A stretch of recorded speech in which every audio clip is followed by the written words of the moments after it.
Welcome to another installment where the triple threat brain trust attack and everything in between. Excellent.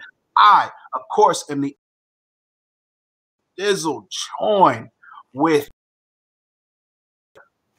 the less than stealthy unicorn.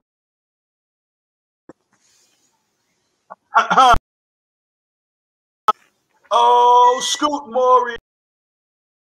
You gotta reach for the pinnacle.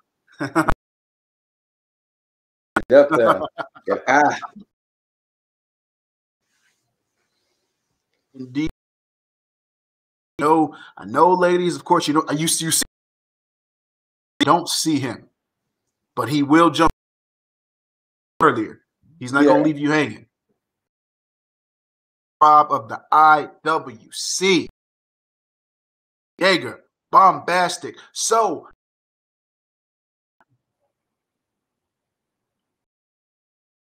and him roared even louder. Your hearts would explode from excitement, etc. And etc. He'll be doing his run. Famous. Yes. Just be patient. And it's a virtue. So, as always, force. All right. So, the first, without being a scoop, we're going to right now. I know y'all have NXT reviews as of late. If you've been keeping up with NXT is very more down than up, but it's up. To be honest, not so much why waste the time, but why discuss something when it's the rebuilding phase.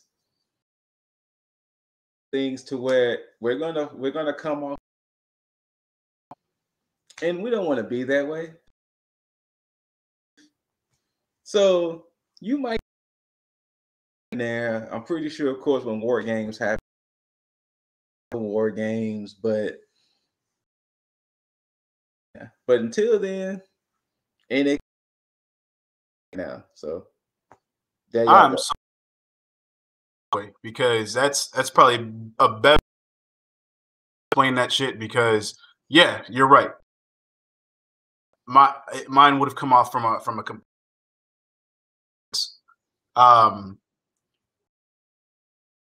is I can't get past the agenda pushing and the whole narrative with in attendance are the ones that for me, because don't force me to believe. Like, let me determine it. Let the fans, and I mean, and Dynamite, this Dynamite was, and I'm going to get into why when we get into each of these matches. Everything feels forced. Like, a little bit before the match could even build. Then halfway through the match, you're saying fight forever. And then to make that shit that impactful. For at least three matches, it's fucking ridiculous. And boy, on with Toxic Attraction, letting you know that and everything is behind those three ladies.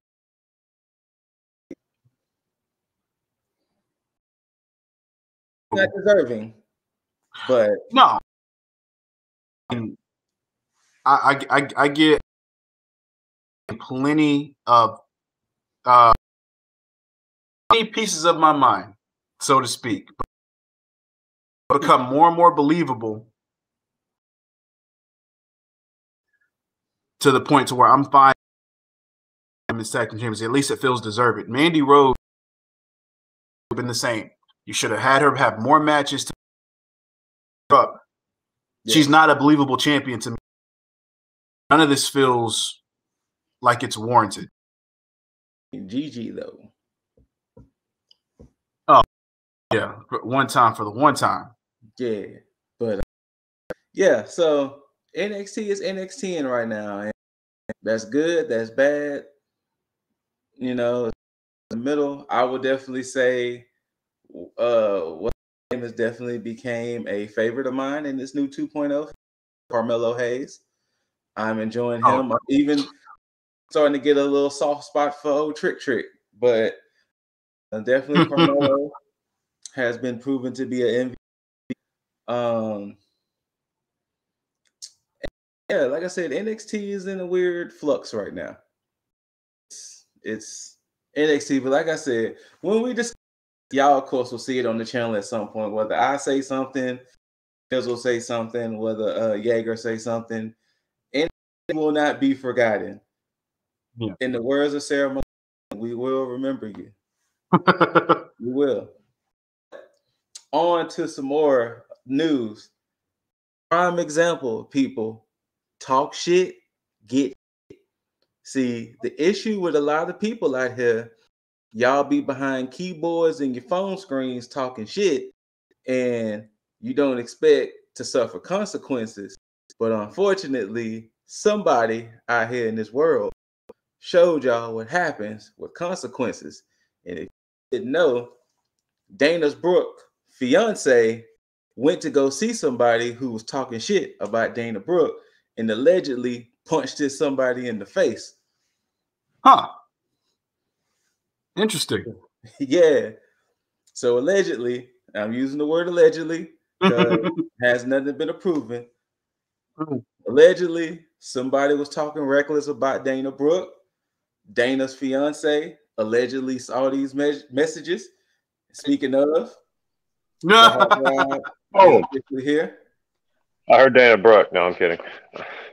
But yeah, Dana Brooke's fiance allegedly saw these messages towards her, and he allegedly found this person's address, went to go see said person, and decked him in the face.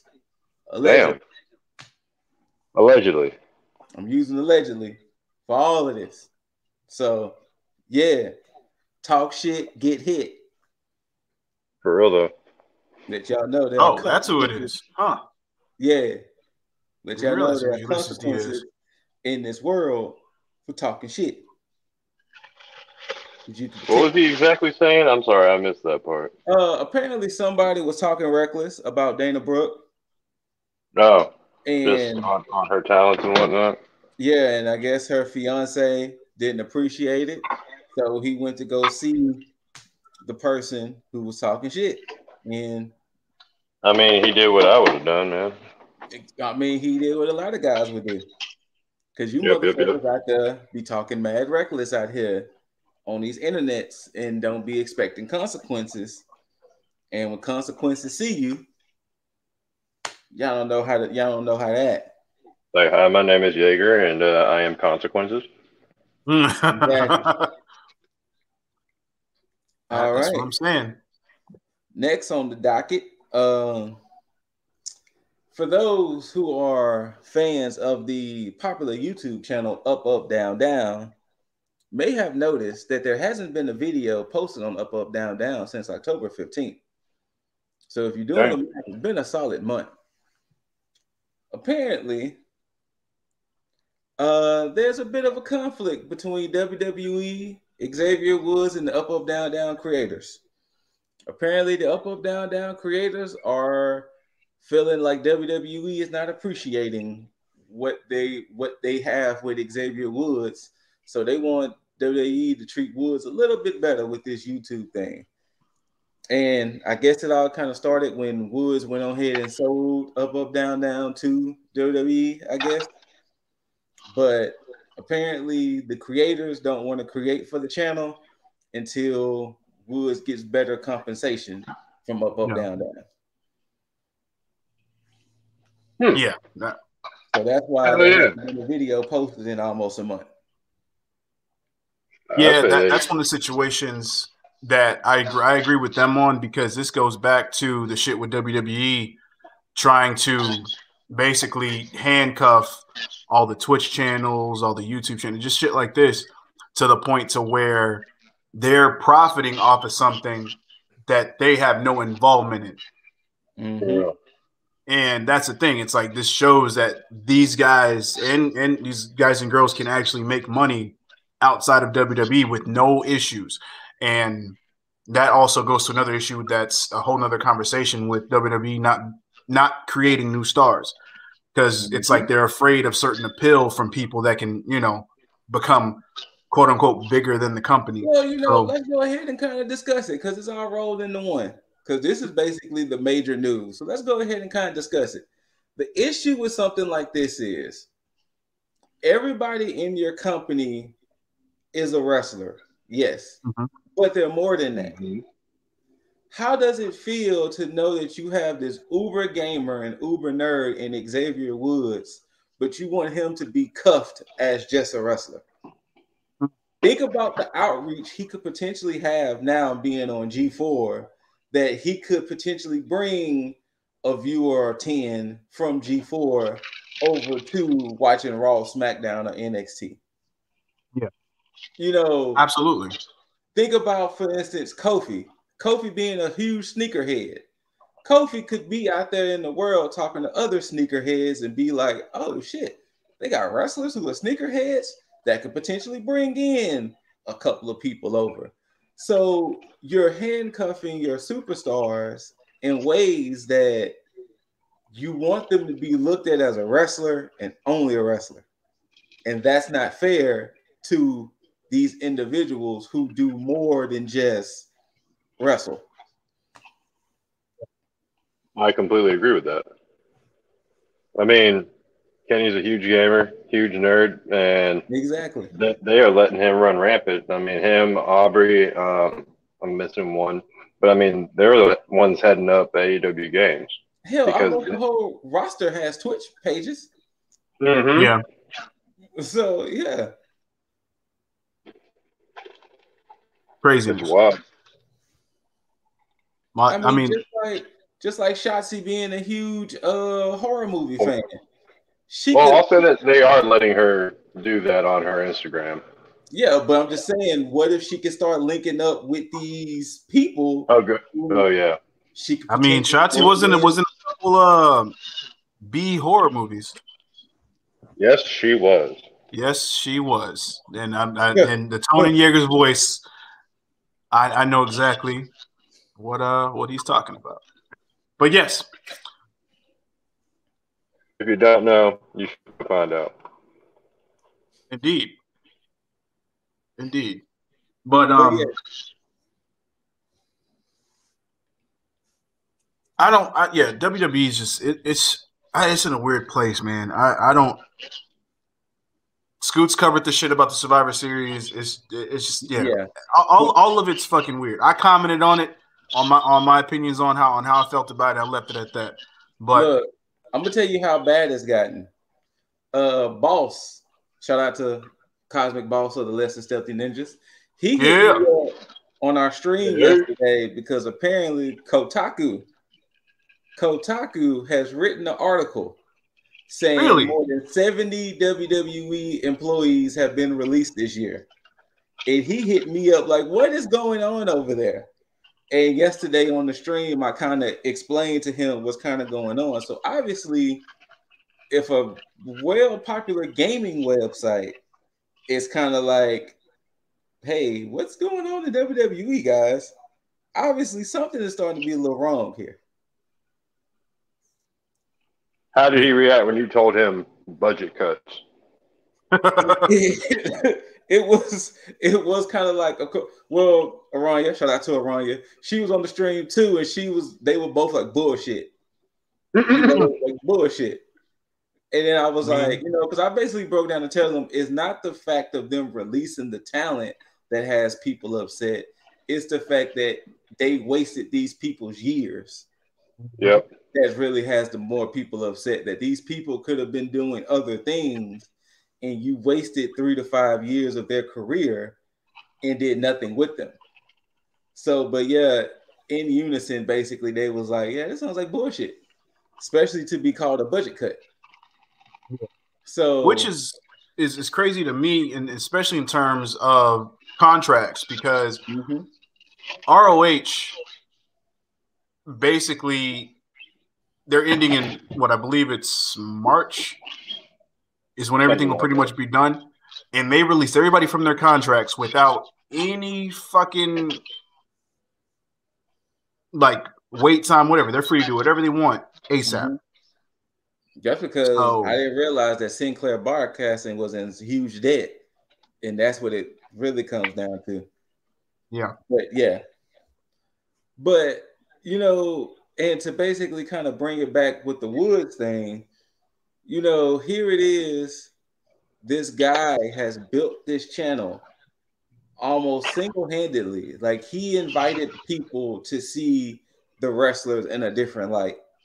Like, they saw people like Corbin, Miz, Luke Harper, rest in peace, Brody Lee, Adam Cole, Adam Cole, Breeze, Cesaro, BRE Start with Dakota, Mia Yim, Shayna, and Jessamine. You know, he brought in all of these people, and they all bonded with games, and you started to see superstars in different lights and different things. And then, you know, for y'all to just be like, whatever, or I was telling the missus, if Up Up Down Down was to end right now, I would be okay, because I would rather it end right now with the memories I have than it becoming a shit show and them trying to figure it out. True enough. I agree. That's very fair. I gotta agree with I'd that. rather it end now on this high note than to become a shit show. But that's what's going on with Up Up Down Down. In case people was wondering why there hasn't been any content, this is why. Once again, WWE doesn't want to create new superstars. Because WWE is going to WWE. Anyway, I don't know. If you want to shoot yourself in the ass and foot at the same time, WWE, you're really showing us how to do it. Basically, right? You're not lying. All right, so before we roll into Dynamite, apparently, I guess Tony Khan did a press conference or interview or whatever, and he said when they switch to TBS, they're going to switch up the look of Dynamite. They'll see how it goes, and if it doesn't go right, they'll go back to the old set. So they have no issues with switching back if the new design doesn't work out when they go to TBS. You hear that, NXT?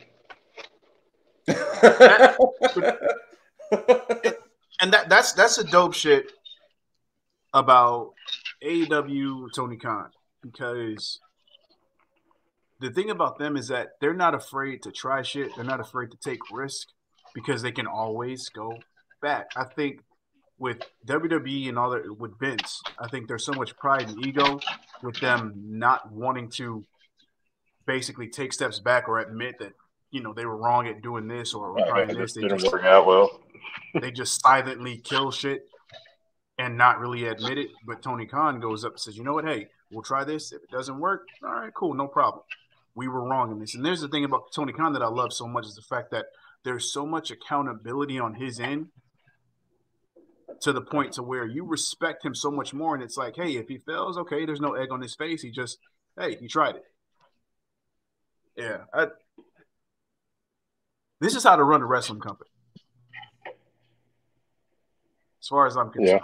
But yeah. Well, that's because, once again, this is one, because, you know, I'm gonna ask y'all this question, and I don't know if y'all want to deep dive into it now, or y'all just might have short responses. But Tony Khan has realized he's, quote unquote, the face of his company, and we live in this society where everybody is quote unquote acceptable. I mean, not acceptable. Everybody's out there. Everybody's visible. You know, Tony Khan isn't this man in the myths that's a shadow figure. He's in the forefront of his company, and stuff like this, and kind of what you were saying, Dizzle. Ashley had asked me, "Do you think it's time for Vince to step down and step away?" And I said, Vince should have stepped down and stepped away like 5 years ago. I agree. If we're really honest. But of course, pride won't let him do that because it's his company. And the thing is that he gets people like Trips and he gets people like Stephanie, a little bit of Bruce Pritchard, a little bit of John Laurinaitis to be like his face and his talking heads. But in reality, if he vetoes everything y'all saying to the press or this, that, and the other, what's the point of having these people? At least in Tony Khan's case, he knows that, hey, this is the company. This is what we're doing with the company. They're basically as transparent can be. The only thing we don't know is the contracts. But as far as everything else, they've been pretty transparent with everything in AEW. While WWE, we hit record profits, but we're going to cut 70 employees in the year. Well, where's this they're at over 100 right now, right? Since the pandemic. In between 2020 and 2021, yeah, they're over 100. It's fucking ridiculous. Yeah. I mean, some people on the opposite end of this might be like, damn, they had over 100 like people to cut. I mean, fair enough, but at the same time, why the hell did you hold on to all these people then if you're just gonna keep them in the back with catering? They could have had plenty of careers in ROH, Impact, like wherever the hell else, New Japan. Mm-hmm. But no, you wanted to hog up all the town in the wrestling world. Wanted to give no competition to yourselves. Competition breeds innovation. Damn it. But then though, to use a strong collegiate word, the temerity of WWE, because just because y'all scoop up all these people, that don't stop wrestlers from becoming wrestlers. Right. Like, just because y'all scooped up the top independent people, that just gave the next up to become the top independent people. Like, you know, so the unmitigated gall, as Dizzle likes to quote from Stephen A., the unmitigated gall for them to even think that, we scooped up all these people, so that leads to competition with no one. That's not how this works. That's not how any of this works. I appreciate the bill. Keep coming. They keep producing wrestlers. People want to still be wrestlers. They might not want to wrestle for you anymore, but they still want to become wrestlers. Yeah. That's going to end up being the general consensus with everybody. Like, WWE is slowly but surely becoming not the place to go. It's becoming the opposite of what it had been.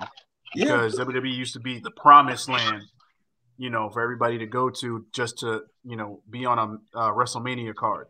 So, but it is what it is. And then finally, of course, in that same press conference, Tony Khan said the Owen Hart Cup will be discussed more after Full Gear. He didn't want to intertwine the two. I'm glad, because I completely forgot about all that shit. I kind of did too.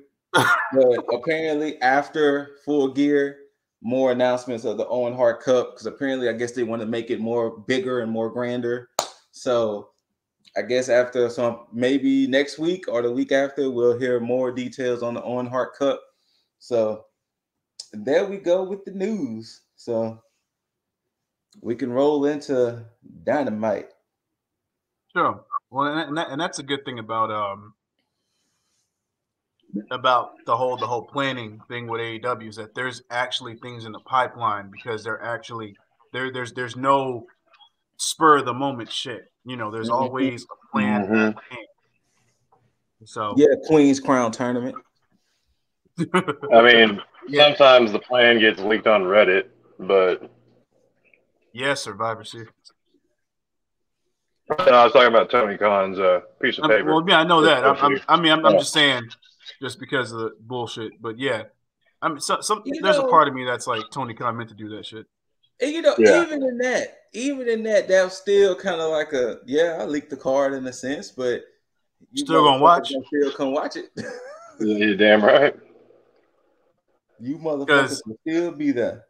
Because the thing is, I don't think I've heard anybody bashing it, especially when it happened. It was more like, oh damn, all right, okay, I want to see that match. Okay, why is this like this? Okay, I want to see the build up to this. Let me see where this goes.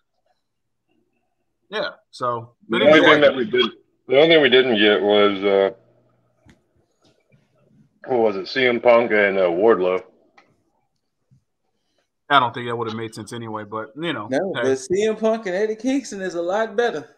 Oh, the drama that they've been doing. Oh my god. You know what? You know what? We'll get to Punk and Kingston when we get to their segment, but I will say this. And we hate referencing each other companies. But this is how you book fucking go home shows. Oh, yeah. Like, fuck.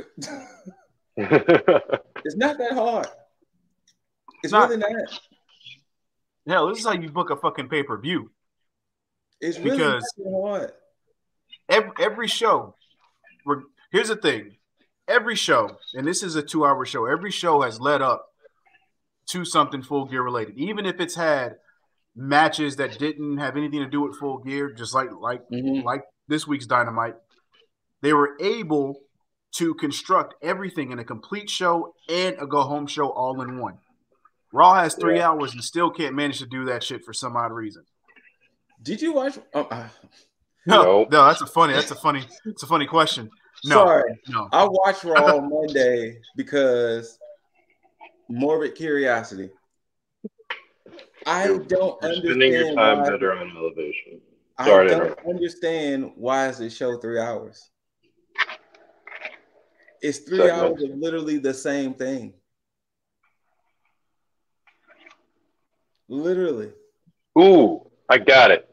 Raw is 3 hours of the same thing because Vince has written it so many times because he has fucking dementia or something. He's like, you know what? Let's include these talking points and then everything in the next week. You know what? These two people need to talk like Vince. They just talked last week. Are you talking back to me? No. Go ahead. Put it in. Well, it makes sense now. It does. For those of you who watched the Ruthless Aggression era, now things make sense. See, this when it's almost like watching a show and then like all of a sudden everything chronologically comes into play. It's like watching the Fast and Furious movies where it's not in chronological order at all. No, it's not. But when Vince had stated the only way for me to expurlative my company is to inject a dose of venom. And everybody thought he was talking about the NWO. This motherfucker was talking about creative. And this was future Vince talking. And that venom slowly sleeped its way into WWE. And it is slowly dying right now. Mm-hmm. There's that venom. Mm-hmm. So, I mean, literally watching Raw Monday, watching bits and pieces last week, it was almost a rehash. Almost a rehash. They altered certain pieces to not make it the exact, but it was almost a rehash. And to reference the Survivor Series video I did, they replaced Dominic with Bobby Lashley. But once again, you have 4 wrestlers who just came to Raw. Why should they care so much about defending Raw? To prove themselves loyal to their new brands. You have the situation with RK Bro. You still have the situation with Big E, Seth Rollins, and KO. Like, it's literally the same. The only thing that they established this Monday is Liv Morgan is the #1 contender to Becky Lynch now. That's the only thing they truly established Monday, is that Becky Lynch will go against Liv Morgan.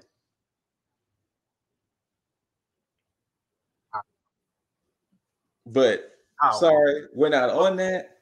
Yeah, I mean, it's just see what happens, people, when it's the WWE effect that just tends to happen.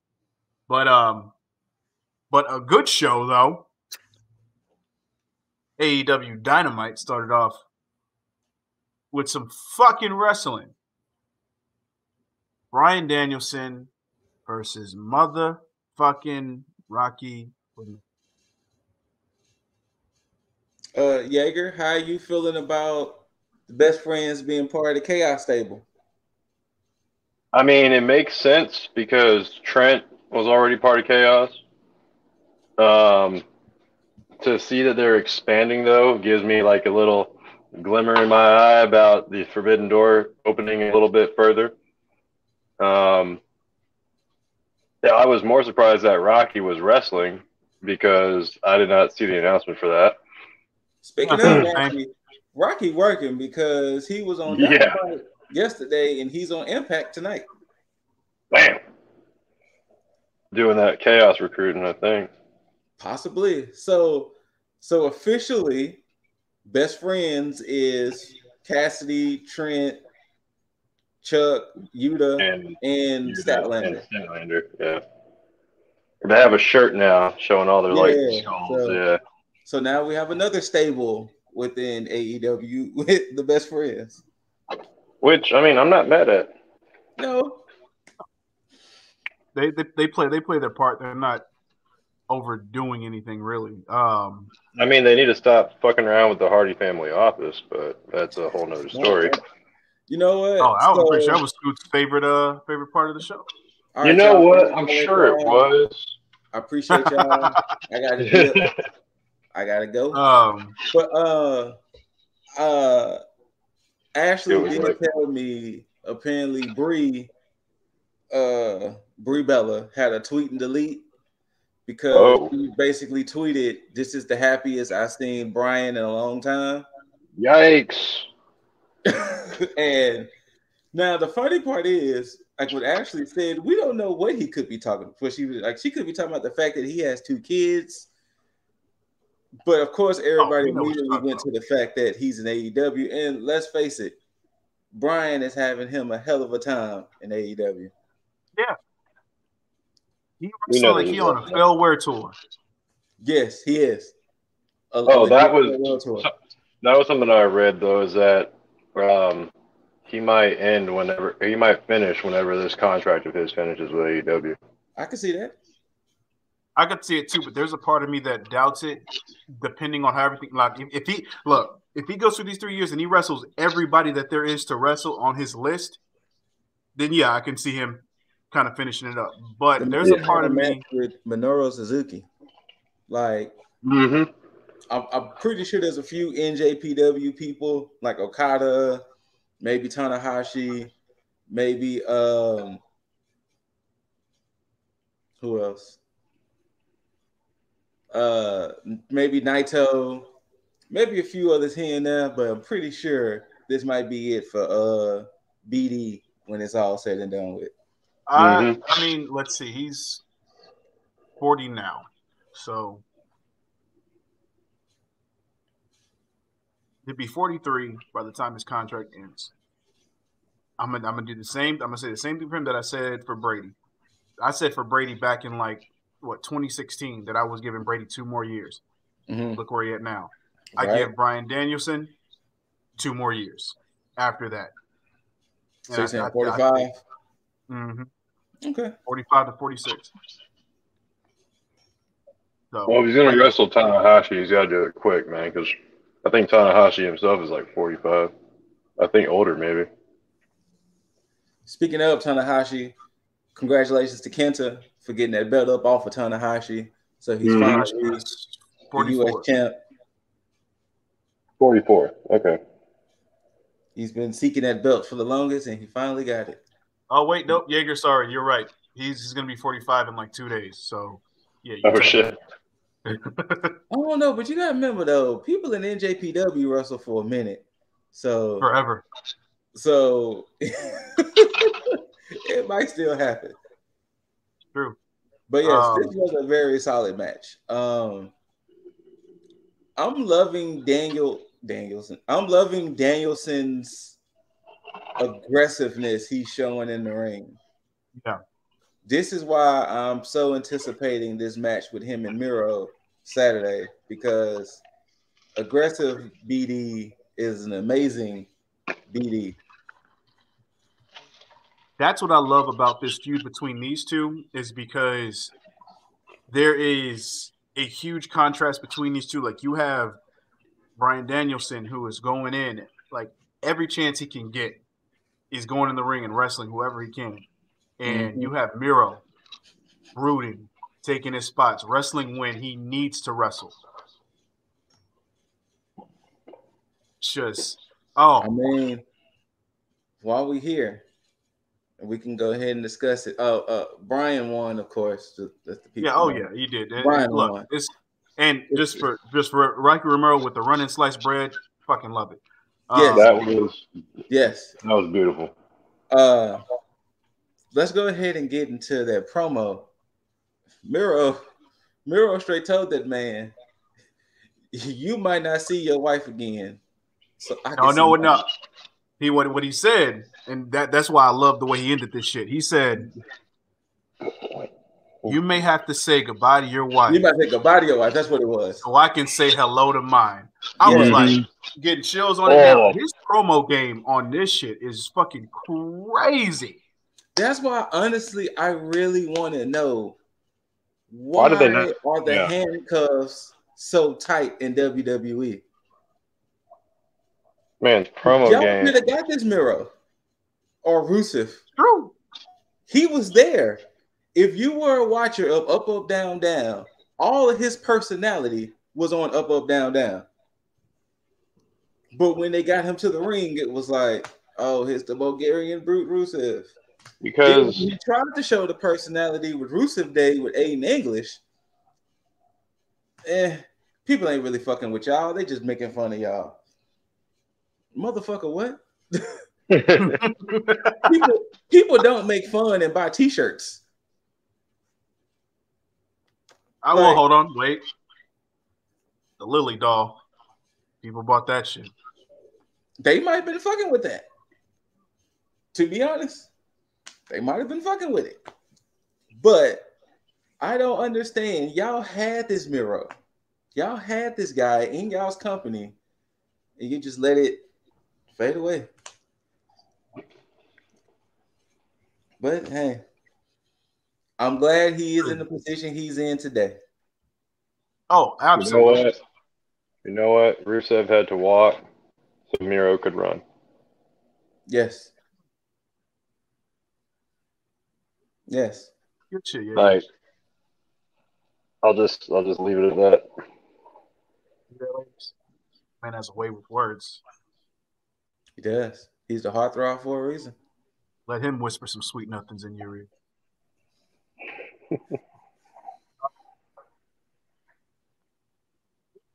Look, then we got some bullshit that then got stopped by some bullshit that turned into some more bullshit.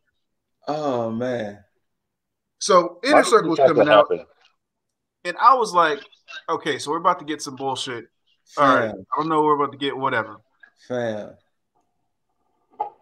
This was by far the most predictable shit. Mm-hmm. When has the Inner Circle ever stood at the entrance ramp that damn long? I don't know if American Top Team was late or they just really wanted to just milk that, but the Inner Circle has never stood at the damn entrance ramp that long.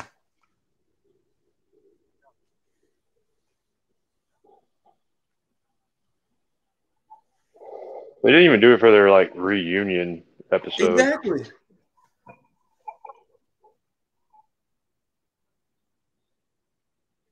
Like, I'm not gonna lie. This whole thing, I want this match to be good But enough, quick. but I'm not really caring, unfortunately. You know what?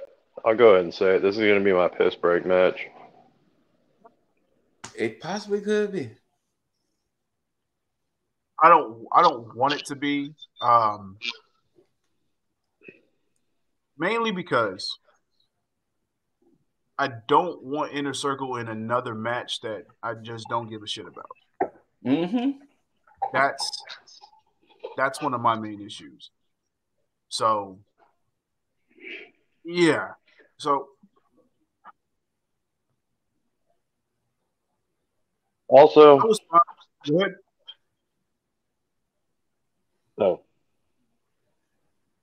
No, you're good. Go ahead. Oh, okay. I was just going to say, end of the year are, I'm just going to say it, too damn talented to be wasting their time on this, to be thrown into this. Absolutely. Like, I'm trying to think about who you could have put in besides Men of the Year for this. You could have put in FTR or the Pinnacle for this bullshit. But no, that would have continued the feud with Inner Circle. I'm not sure, but they didn't need this. You could have put in the fucking Factory or some dumb shit. That would have been a real piss break then. I mean, fair, but it's just like I'm already gonna take a piss break either way.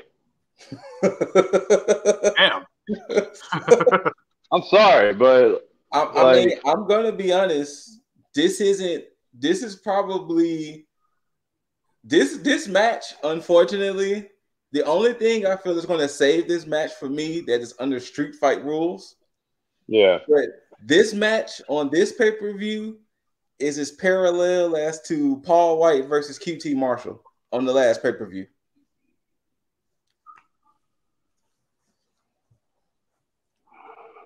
Well, hopefully it goes by relatively as fast.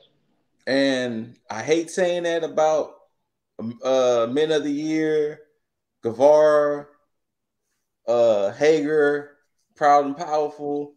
You got all the right stars in it. But like I said, maybe they could pull off some amazing shit. But as of now, I'm with Jaeger. This is my piss break match. This is my match to kind of stretch my legs. Now I'm gonna be pissed off if it's the first match. So I'm like, shit. But nah, you know what? I would actually prefer that because then like you get the BS out the way. True. And you could just focus on the rest of it. Yeah. My thing with this, I would have been fine with the beatdown had the shit look way more believable. Okay. Because you had what's his name? Fuck. He's not in the match, but it's one of the guys that's in Bellator, and I can't remember his name right now. Oh, the one of the undefeated guys. Yeah, he was throwing elbows on Jericho, and it's like you could tell he was missing everything. Like, he was like an inch away from Jericho's face, to where it's like, and then the funny thing about it is you had Scorpio Sky come in and like deck Jericho, and made it look way more believable and realistic than that shit. And I'm just like, you should have just Brock Lesnar to Randy Orton them. Then if that was the case, you're gonna do it like that. You might as well just go ahead and just go for broke, make it look fucking believable. Because I mean, you have legit fighters here. Excuse me. Yes. Do something to make it look believable. Because if this match does not end with somebody getting fucked up, or at least the illusion of somebody being fucked up, this is gonna be trash. I'll one up your Brock Lesnar Randy Orton. I'll make it Lesnar to Cena when he was doing those 12-6 elbows. Yes. Busting his head open. But I mean, we'll see. And then Lambert almost dropping Jericho on the powerbomb. Jeez. Lambert looked like he was about to fall on his ass as he came really down. did. He really did. He was not prepared for that. Watch this shit be like the fucking sleeper match. I'm telling you, watch You this. know what? Let me be match of the night. Let me be pleasantly surprised, please. Me too. I agree. I want this match to be a sleeper, but as of now, this is my least cared about match on the card. Completely fair. Completely fair. Same.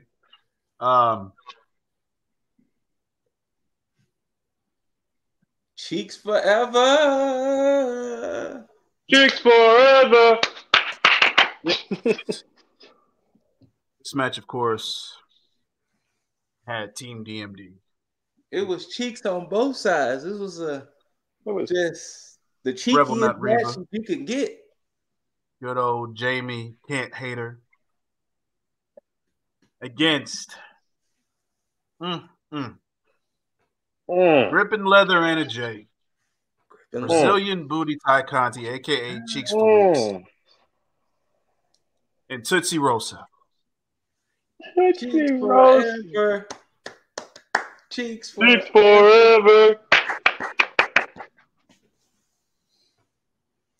To where Thunder Rosa even made reference to it in photos on IG. She made reference to the fact that it's just Cheeks for Weeks and Cheeks forever now. Adding Thunder Rosa. We had Cheeks for Weeks with Ty and Anna. Now with added Thunder Rosa, it's just Cheeks forever. You heard that shit here first. I'm not. I don't give a shit where you heard it here first. We said it first. Yes. So if you are watching Tootsie Rosa, I do like their TJ entrance though. I do like that name, Tootsie Rosa. I like that name, by the way. That is a good name. Sometimes it just comes up, man. But yeah, this match was cool. I mean, it was serviceable. I'm not gonna say it was the best match, but it's again this whole thing with these trios matches. There's only so much you can do to make it a good match. And then on top of that, and I don't know if it's just with the women in a situation, but it's almost hard to get all the women on the same page when there's multiple women in one match like that. Of course, when you have them one-on-one, no problem. They got good chemistry, you're fine. But when you have a situation where you have a plethora of dynamics, where you have Thunder Rosa's experience, you have Britt Baker's experience in a way. Then you have Rebel, who doesn't have the repetition where she's wrestling day in, day out. Then Jamie Hayter, who's come back and now she's doing her thing. Then you have Ty Conti with her start, stop, stutter that she's still doing it. She's getting away from it, but she's still doing it. And then you got Anna Jay, who's still somewhat inexperienced herself, but still has experience. But my thing is that when you have all that in that melting pot, it affects the match and the fluidity of it to the point to where it's hard not to see the slowdowns in a match. So that's what kind of took me out of it. I still loved it. You know, it's good eye candy, and I don't want to put it in that context because that makes it seem very chauvinistic, and the fact that I'm only there to see the cheeks.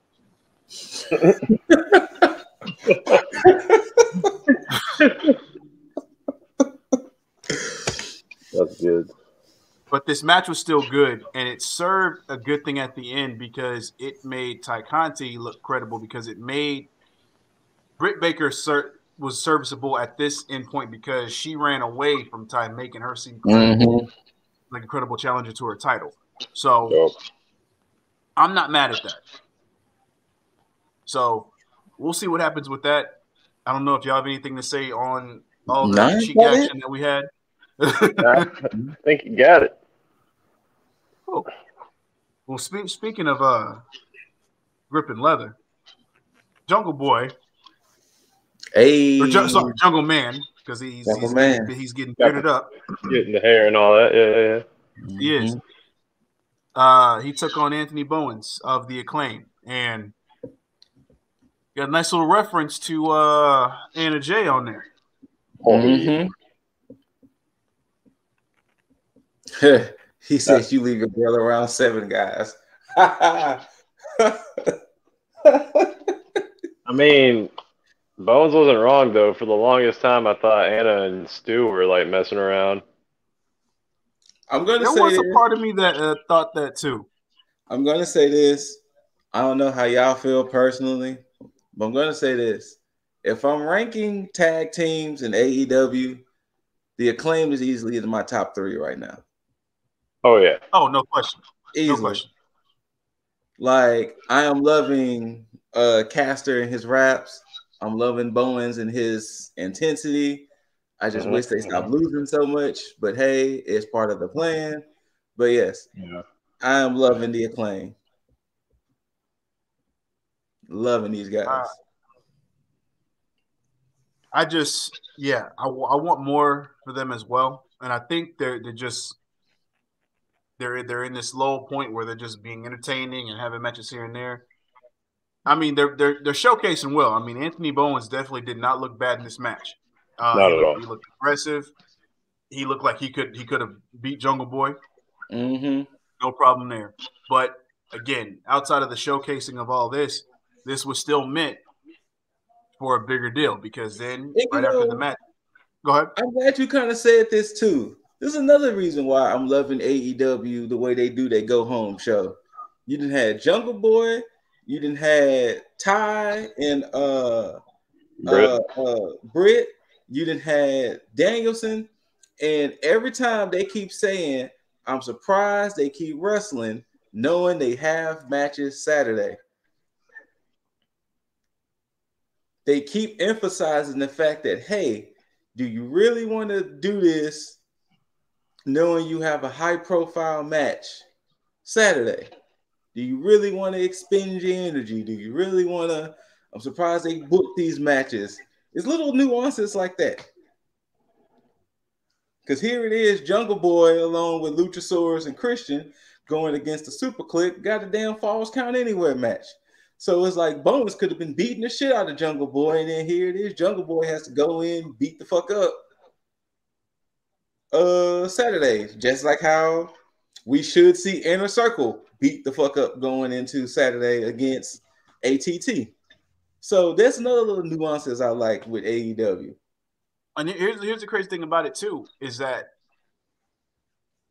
they future proof their shows and their storytelling because now with the introduction of Bobby Fish attacking Jungle Boy after this match, there's more of a what the fuck is going on, and then from there getting the whole backstage segment with Fish and then the Super Click to be like, okay, well now we got something else going on over here. So it's not just the focus of Super Click versus Jurassic Express. It's like, okay, we know this match is happening, but what the fuck is going on over here? So now we have something to look forward to, regardless of who wins and loses this match. We now know that there's a storyline going on with Young Bucks, Adam Cole, and Bobby Fish. So I'd really seeing Bobby Fish join up with them, or not join up with them so much, but revealed that he was aligned with them in some way. I really think it's a soft setup for Kyle O'Reilly to come in. Oh yeah, we're definitely getting Red Dragon. It's a soft setup for a lot of things, including. Well, we'll discuss that when we get there. Well, I mean, look, this whole thing won't be disputed. It won't be. No. But it might shock the system, though. It could shock the system.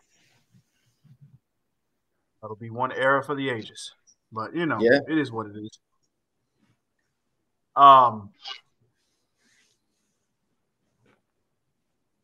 there, which of course now we got Bobby Fish and Jungle Boy on Rampage. So Jungle Boy's still not. He's gonna be pulling triple duty this week. See, even then, 24 hours before a Falls Count Anywhere, Jungle Man got to go against Fish, and we know Fish is gonna go in to try to main. Yeah, absolutely. So, but from there we got Wheeler Yuta being main completely Speaking of, by has anybody checked on that man? he might be all right. Somewhere he's Because breathing, I'm sure. who boy? You know, it's funny that every BTE where there's like a match with the best friends, which I mean, it feels like every week there is, and Wheeler Yuta takes the pin. They show Chuck Taylor, Orange Cassidy, and Wheeler in the hotel room, and Chris Stat there too. And like Chuck's trying to coach him through the match. He's like, "You see right here? See right here? What didn't you do when at this moment?" He's like, "Kick out." He's like, "Yeah, you feel that second thud, you need to like just get the shoulder up or something, like just kick out." And like as he's finishing up his little coach segment, you have Stat like put him in a sleeper or some kind of a thing, or like attacking him, and he's just over here like dying. So I have a feeling we're gonna get that again next BTE. Like he couldn't do nothing with this one. This was all Wardlow.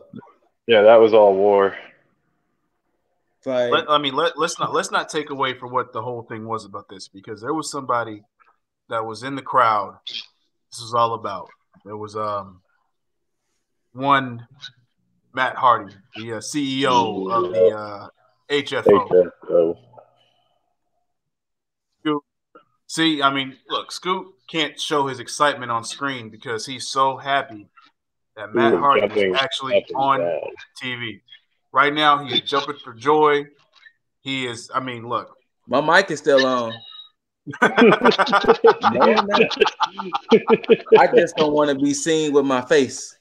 Because it's full of smiles. Like, you're the ear right now. Okay, you know what? Fuck it then.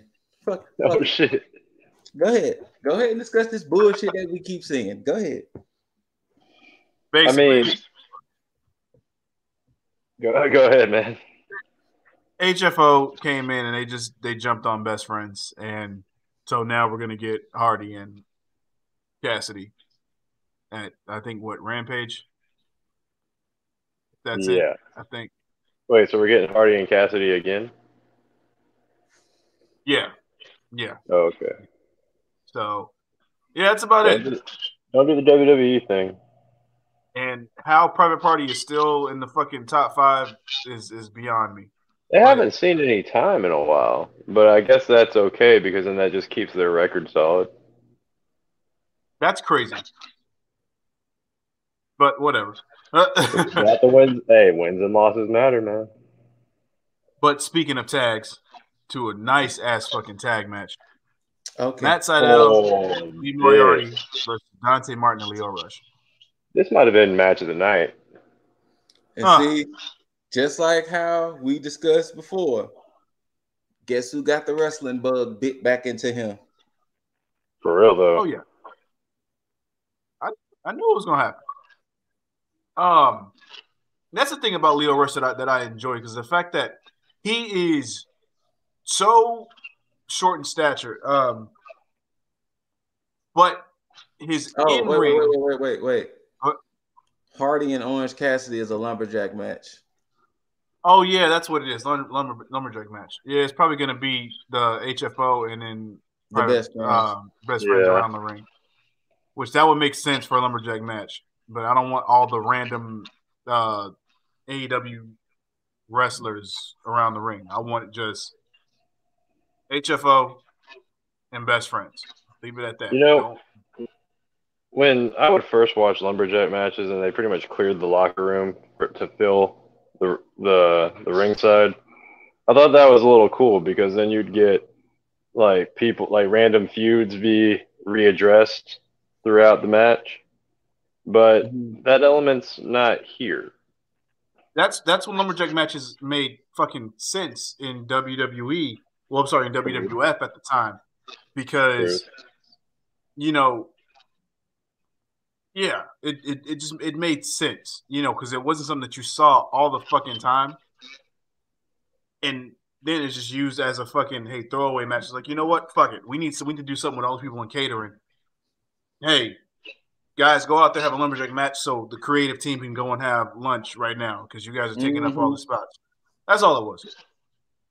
And now that's what they use the 24/7 championship for. But anyway. Oh my God.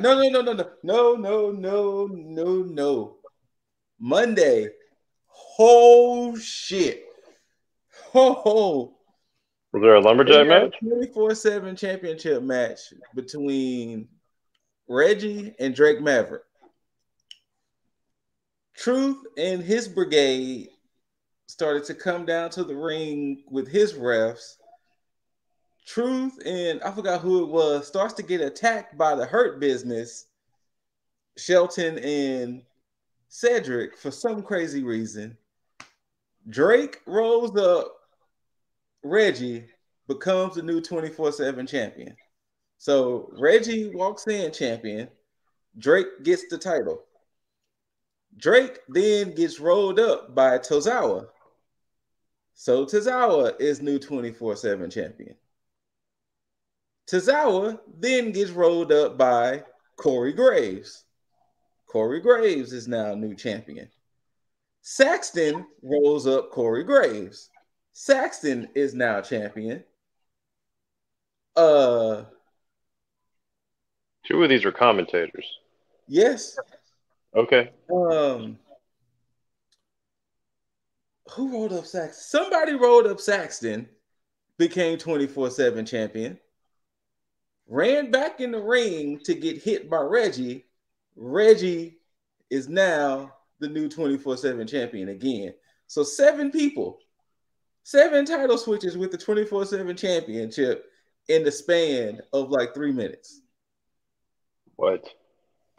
Yeah, it was a clusterfuck. In 3 minutes. Back the hardcore title, if that was the case. But it was a clusterfuck. It was a cluster. But I'm sorry, go ahead. No, you're good. But it just jogged my memory that you brought that up. This is why I enjoyed Lio Rush so much, mainly because when he's in the ring, you don't notice his stature because he's so believable with his offense to the point to where it's like, yeah, anything he's doing is believable. I can see him take this person because of how he delivers his offense. He's speedy. He's speedy. Dude, and he's effective. Yeah. But I also like how during this match, his experience played a factor in this because he was calling shots for Dante Martin, especially like when he tagged him in, especially when it comes to the finish where he was like, okay, now do it now. Yeah. Like it was just everything was on point, and I love that. So yeah, we need I need more from this team because Dante Martin is going to learn so much from Lio Rush, and that's not to say he didn't learn anything from Matt Sydal, but I think it just makes more sense with Lio Rush. Something that should be noted that's relevant is that no, go ahead. Oh, something that should be noted that's a little relevant is that on Dark we had Dante Martin versus Kazarian. Yeah, I saw that scroll at the bottom. Yeah, at the bottom I saw that Dante Martin went against Kazarian and won. Yeah, and he won with Lio Rush's like help, like tripping Kazarian like under the ropes or something. And Kaz didn't take that too well, but like he was like over here chewing out Lio and Dante at the end of the match. But wait, Kaz chewing them out? Yeah, Kaz like, yeah, your boy helped you, like this and that, like this guy did this and that for you. And Dante Martin's like Kaz. I was like, wait, Taz. Oh no, oh no, Kaz with the K. But it was just interesting to see that. I don't know. I guess Dante Martin's taking a slow heel turn. Yeah, I like the slow burn aspect. And even if he doesn't go full on heel, I think it's still good to at least help him get that edge, if that's the case. For sure. So, yeah. So it'll be interesting when his brother actually gets back to see. I'm just about to get ready to ask, what's the timetable on his brother? Well, if there is one. Come here. Loki, come here.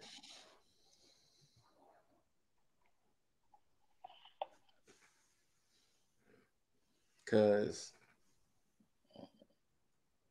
I'm pretty sure he probably gonna just join right away. I'm hoping.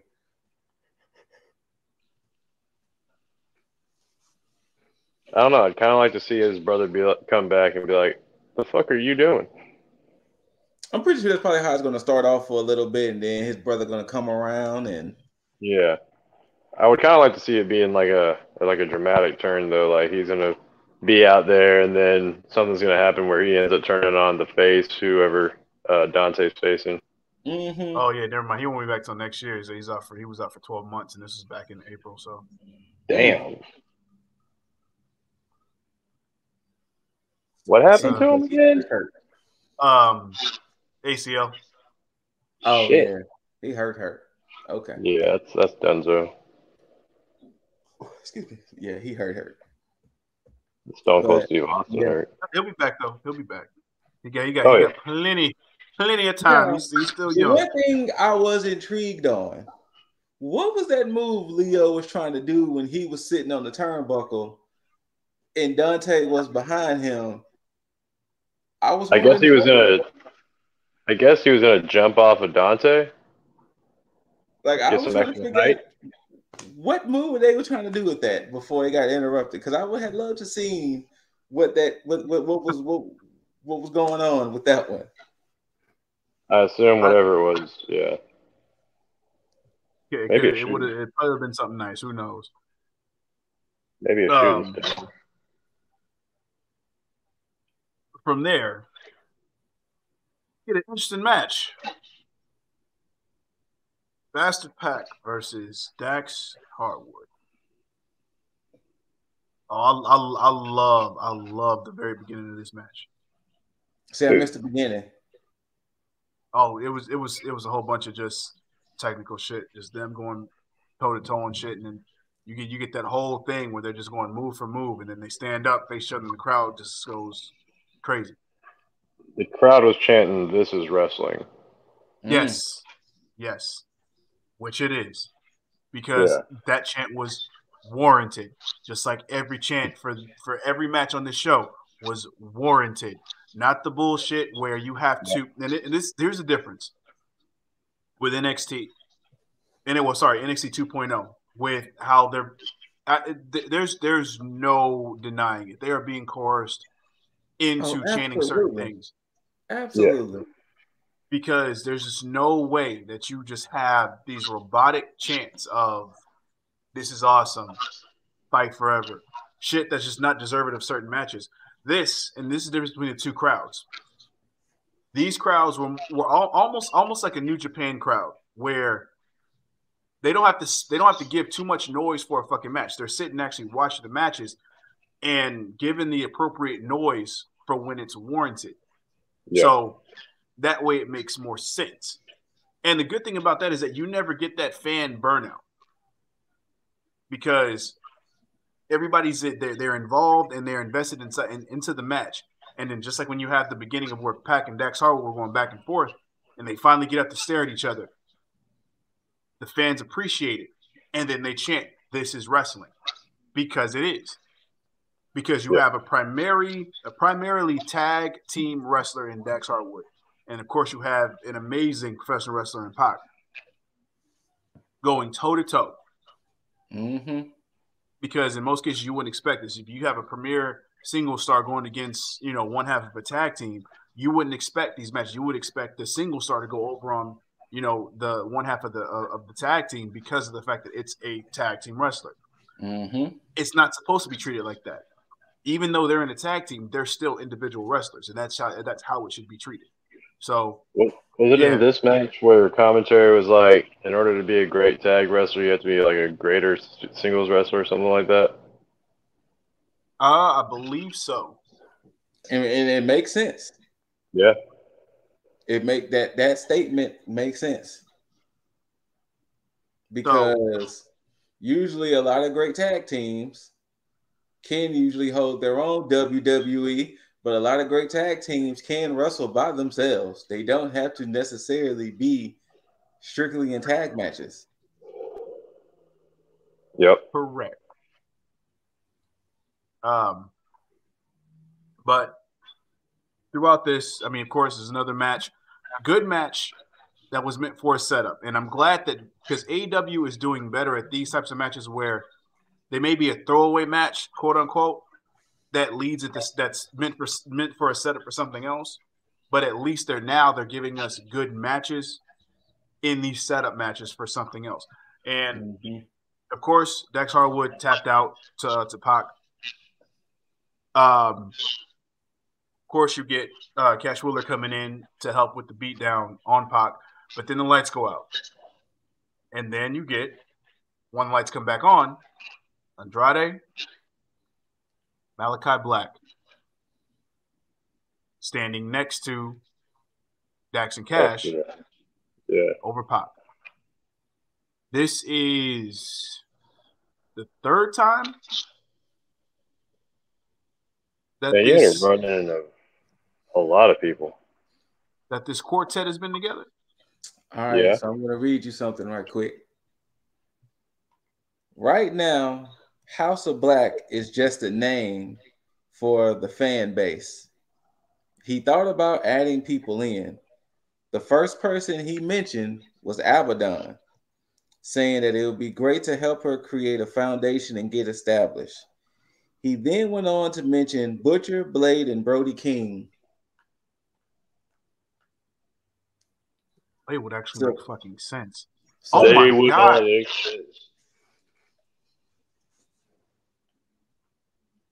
They would all make sense.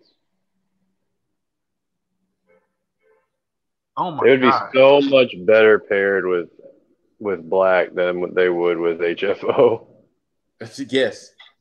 Yes. Anybody. HFO, nothing. Let me stop my HFO hate.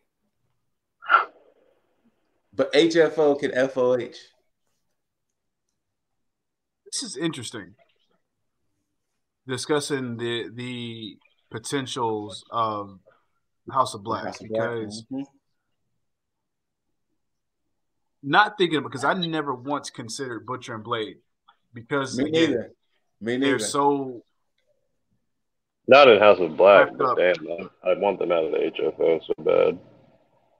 Yeah, but because they're so wrapped up in it, that's why it never crossed my mind. But Butcher, Blade, and Bunny in House of Black would actually make a lot more fucking sense than the nonsensical shit that they're doing with HFO. Abaddon is too cliche for me. You know, it's cool. You know, I get it could help her, but it's still very cliche. I mean, I don't know.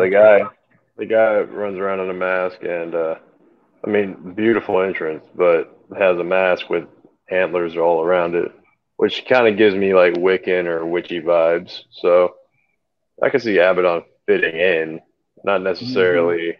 I mean, cliche may it be, but it works. Yeah. But look, my main pick is still motherfucking Buddy Matthews.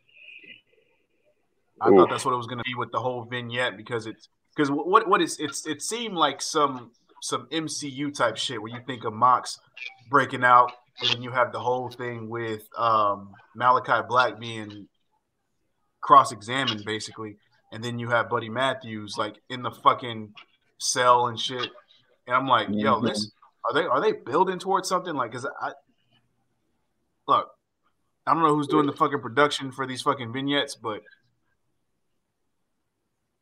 keep it up. Yeah.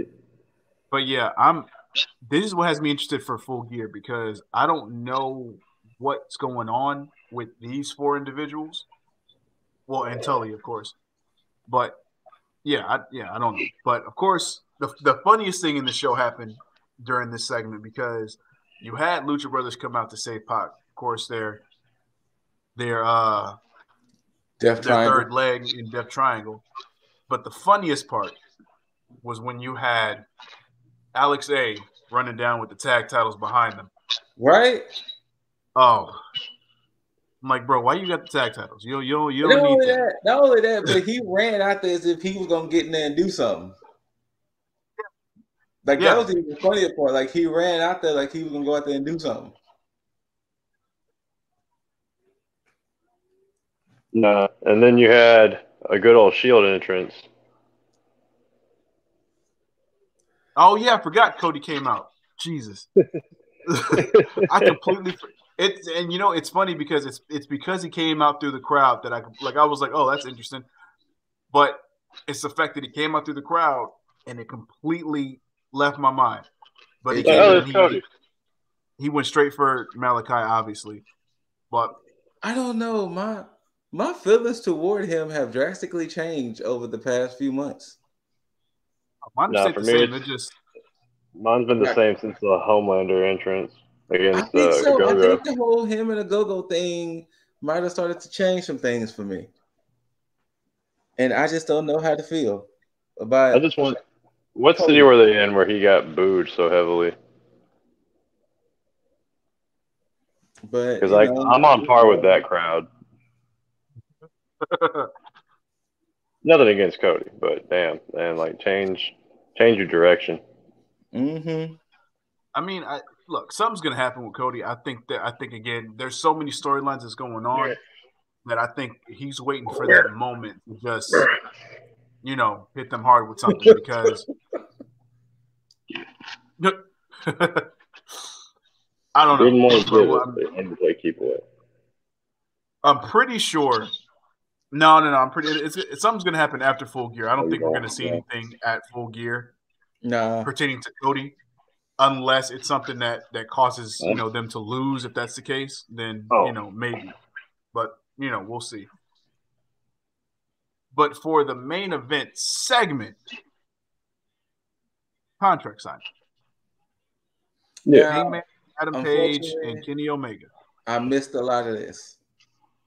I saw the end. I was streaming with the niggas. Okay. So I missed a lot of the dialogue between the two. Oh, okay. But I did see the last couple of minutes of this. But you must have loved it then. Oh, you mean the Master of Disguise? What? Huh? I love that movie, man. He played that role perfectly. Carver? Y'all know how I feel about fucking Don Callis. I thought he was gone for good.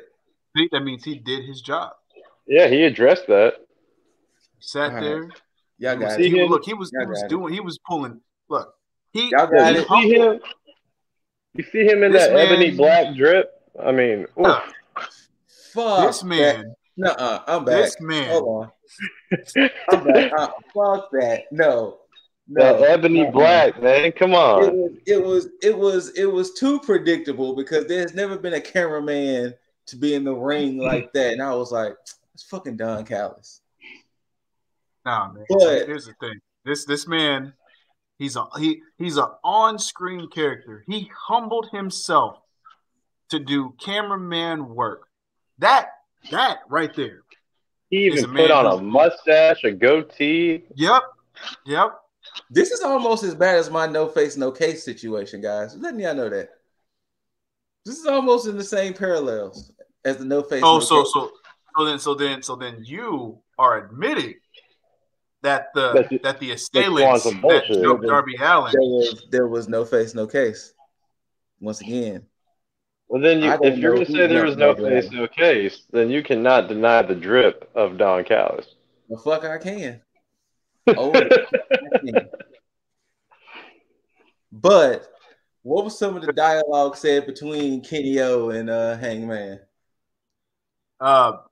Basically, from Hangman's perspective, he kind of kept it short and sweet. He said, "The sooner I sign this contract, means the sooner I can get the Full Gear and beat you for that championship."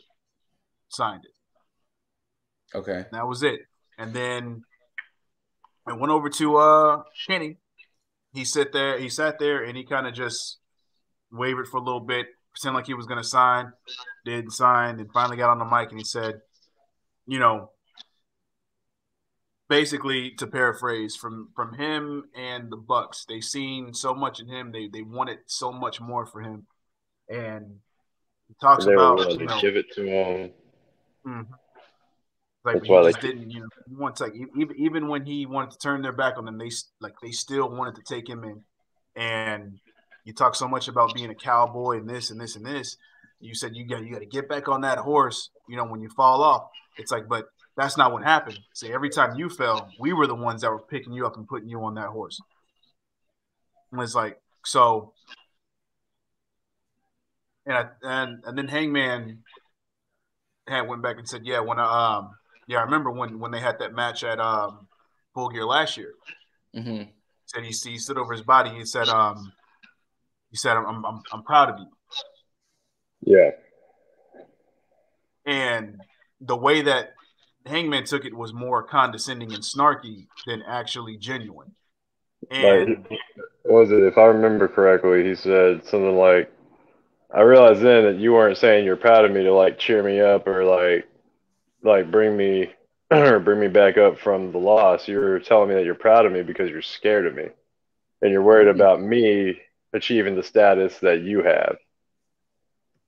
A nice little nod to Kota Ibushi. Oh, he's like, if you're worried about me, like beating you like another tag partner of yours or something like that. But he's like, right now I'm in the position that you were because so I forgot. But yeah, he gave a great little nod to Kota. Yeah. Okay. Perfect timing on it too. So then, of course, Kenny gets in his bag, and so he's like trying to be more genuine. He's like, no, I do hope we can go in there and have a good match. Let's go out there and kill it. I just want to shake your hand so we can go out there. I saw from that part. Yeah, I saw from the handshake on. And that's where he then said that line when they shook their hands, said, yeah, I'm proud of you. I wish the best for you. And then of course, then you get the surprise of the night, that cameraman attack. No. I was like, who is this random cameraman to have the audacity to attack the veil from my eyes? I was like, wow, I did not see this coming. Because this man, Don Callis, is a complete showman. I mean, not only I legitimately thought he grew facial hair for this. I know, right? Yeah. I'm only sad, but I know he's planning on something fantastic for Full Gear. I'm sad we didn't get to see him in any type of suit, in any type of Don Callis-esque suit. I don't know, man. That shirt and pants looks pretty designer. I don't know. I think, if I'm right, it may be a little hot, but I know Don Callis can handle it. And I think we may get some alligator print, powder blue tuxedo. Ooh. I mean, dude, you awake over there? Gators, with some annihilated gators. Annihilated gators. Oof. I'm just saying, Scoot. I know seeing Don Callis left you speechless. But do you have anything to say on Callis?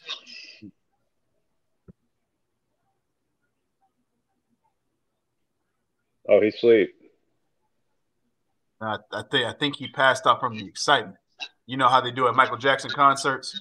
Yeah. Going crazy. And I think there's that slow descent.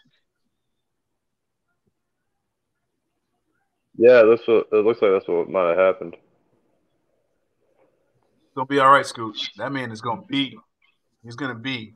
You know what, though? As much as a baby blue suit would be beautiful on him, I think he should match Kenny's hair color and go for that little blue dye in there, like a midnight blue. I see. Match the champ. Yeah. I do have to say this because I don't know. I don't know if this was a happy accident for them or if they just gimmicked this shit. But the blood. Oh, that was actually really good. I liked that. Yeah, it was to write the contract. To sign it in blood. Yeah. Who knows? Hangman's that in the was back. Dynamite. Goddamn, guys. That was Dynamite in a nutshell. We're gonna wrap this up because we got to get into these predictions. We do. Yeah. I have a feeling. Yeah, you mentioned we were going to do the point system again, and how we were going to leave this thing with a winner one way or another again. Absolutely. I'm pretty excited. I'm pretty intrigued on how you plan about doing this. Yeah, indeed. For those of you watching, y'all should be too. Y'all should be too. To keep this short and sweet, you see all the tags down, all the taglines. You know where to find all these guys. You know where to get the motherfucking smoke from. Ladies, you know who to send your number to. And the panties and all the accoutrement that you need to send, all the gift baskets for Loki and all the other good shit. You know where to come find your positivity at. Weather. Loved it, hate it. Don't forget to rate it, thumbs up, thumbs down. Hit that notification bell to catch everything that's been going on lately and more to come, of course. Jaeger After Dark, Jaeger Elevation. You got your Scoops is killing it with this new WWE cover and shit. Breeze Tag is up there. Hot Tag, Tag Me In, Tag Tier List. There's a lot of T's going on. But regardless of the fact, most importantly, don't forget to mother effing subscribe. And as I give it too sweet to my bros, bada bada bada bada bada bada bada bada bam. And I bid you all adieu, and until you see these beautiful, beautiful, handsome faces and hear these immaculate voices. Till next time, you beautiful mother effers. Tag the fucking out.